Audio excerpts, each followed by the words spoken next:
Salut à tous, j'espère que vous allez bien, c'est Team Léonard. Aujourd'hui on se retrouve pour une toute nouvelle vidéo et je vais vous présenter mes chiens. Allez c'est parti, allez les filles.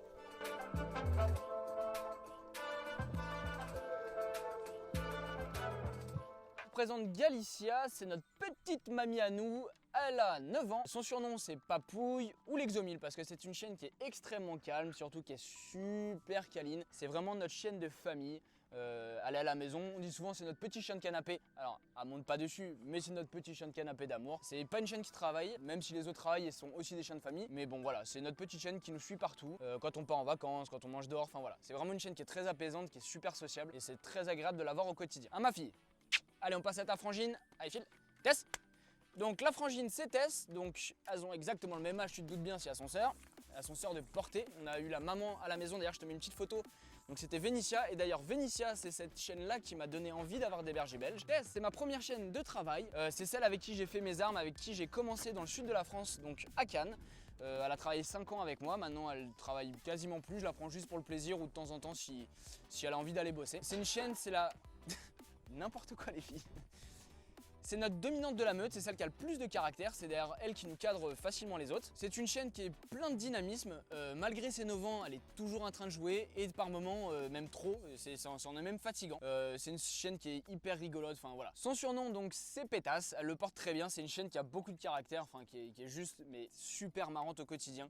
Et voilà, d'ailleurs elle adore quand on lui gratte les fesses, hein, ma nénette. Allez on passe à la suivante, petit chat. Salut ma fille, donc là je vous présente donc Ginaya, c'est notre petite dernière, c'est notre petite pépite. C'est une chienne qui est pleine de dynamisme, qui saute partout, d'où son nom petit chat. D'ailleurs si vous n'avez pas vu la vidéo avec Aurélien Fontenoy, elle fait du trial elle aussi comme un vélo. Donc c'est comme ça qu'est venu le surnom de petit chat. C'est une chienne qui est ultra sociable, qui est très joueuse, qui est toujours prête d'ailleurs à faire des conneries. C'est une chienne qui est très obéissante également, qui a une faculté d'adaptation qui est extraordinaire. C'est une chienne qui est extrêmement polyvalente, c'est-à-dire qu'elle peut être calme, elle peut être dynamique, elle est ultra sociable. Et d'ailleurs, je sais pas si vous avez remarqué un air de famille, mais c'est la fille de Papouille, la première chienne que je vous ai montrée. Vous allez régulièrement de toute façon la voir dans les vidéos, hein, parce que c'est notre chienne de travail avec Hôtesse. C'est les deux qui bossent le plus souvent avec nous. On passe à ta copine. Et d'ailleurs, pour la petite anecdote, quand elle avait à peine 2 mois, elle partait au travail, elle était accrochée au harnais de Hôtesse. C'est Hôtesse qui l'a formée. Un manénette, t'es belle. Allez, file.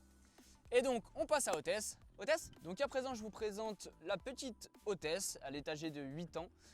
Donc c'est ma chaîne de travail, aussi ma chaîne de famille bien entendu, c'est une chaîne qui est exceptionnelle. Elle n'a pas eu un départ super simple, on l'a récupérée, elle avait 1 an et demi. C'était une chaîne qui était extrêmement peureuse, nous avons mis à peu près 1 an à la former. C'est une chaîne qui avait vraiment peur de tout, c'est-à-dire je sais pas, le moindre bruit, elle savait pas marcher sur du carrelage, bref elle avait peur d'énormément de choses. Ça a été un long travail, on a commencé donc déjà par l'habituer en fait tout simplement à l'humain. Une fois qu'on a eu ça, on a beaucoup travaillé le rappel, parce que la petite nénette je l'ai paumée plus d'une fois au début, sachant qu'elle avait pas d'attache avec nous, c'était pas évident, mais heureusement elle avait un très bon fond de caractère et c'est ce qui a permis qu'on puisse aller aussi loin dans le travail. Elle m'a beaucoup aidé moi dans le boulot, simplement parce que c'est grâce à elle que j'ai commencé le cinéma.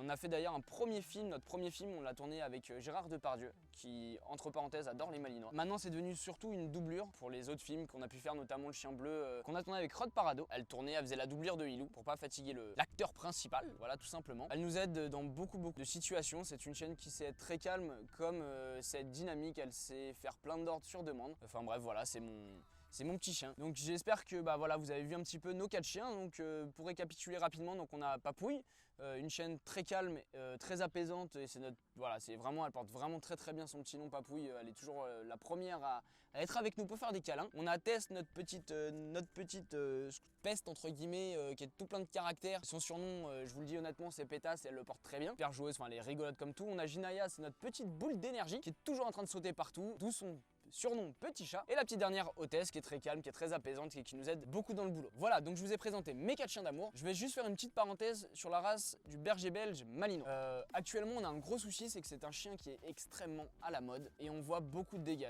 Je vous explique rapidement pourquoi. Simplement c'est que c'est un chien qui a 2 lignées. Vous avez ce qu'on appelle des lignées de beauté et des lignées de travail. Actuellement en France on a énormément de lignées de travail et le problème c'est que ces chiens là on les retrouve le plus souvent soit dans des clubs d'éducation parce qu'ils ont bouffé quelqu'un ou bouffé un autre chien ou alors à la SPA. Quand vous prenez prenez un berger belge, c'est des chiens qui sont dynamiques, qui sont super intelligents, qui sont super énergiques, donc faut en avoir conscience. Je prends pas un malinois quand j'ai pas le temps d'aller faire du sport avec lui. Je prends pas un malinois pour garder. Achète-toi une alarme, ça sera vachement plus efficace parce que le jour où il va mordre le voisin parce qu'il a voulu te ramener une baguette de pain, et bah tu vas l'emmener à la SPA direct. Alors qu'une alarme, ça te coûtera moins cher et ça sera plus efficace. Le malinois, même si c'est un très bon chien de garde, voilà, c'est pas des chiens à mettre entre toutes les mains, faut être honnête. Moi, je suis un peu désespéré de voir certains éleveurs qui ont tendance à mettre, par exemple, des bergers belges malinois de travail dans les mains de personnes qui ont 80 ans, quoi. Faut arrêter les conneries. À 80 ans, on n'a pas la dextérité, on n'a pas l'endurance et on va pas aller faire courir son chien sur 5 km. Et donc, on a des chiens qui deviennent complètement fous. Voilà. Après, ça reste des super chiens. Attention, faut pas non plus. C'est pas parce que c'est un peu à la mode et qu'il y a malheureusement beaucoup de cas un peu compliqués. C'est pas des bons chiens. C'est des bons chiens. Faut juste être conscient de ce qu'on a entre les mains.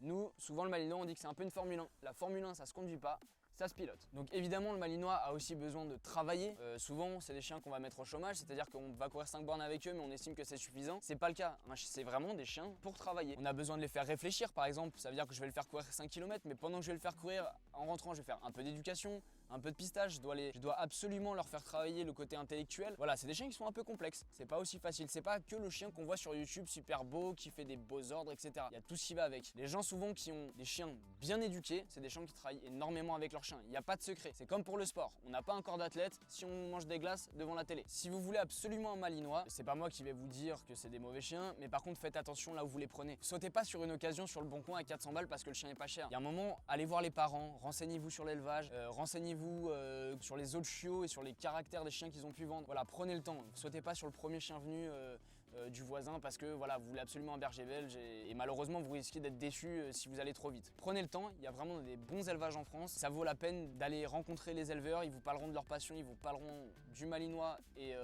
et surtout de la descendance, de ce qu'ils ont fait avec les chiens. Voilà, allez pas au plus simple, allez pas acheter un chien 400 balles sur le bon coin par des gens qui sont même pas éleveurs. Vous risquez d'avoir des troubles de comportement par la suite et d'être en galère et c'est des chiens qu'on retrouve à la SPA. Voilà, j'espère qu'en tout cas cette vidéo vous a plu, c'est déjà la fin. N'oubliez pas de mettre un petit pouce bleu, la petite cloche pour recevoir les notifications. La page Facebook et Instagram sont dans la description et on se retrouve bientôt pour une prochaine vidéo.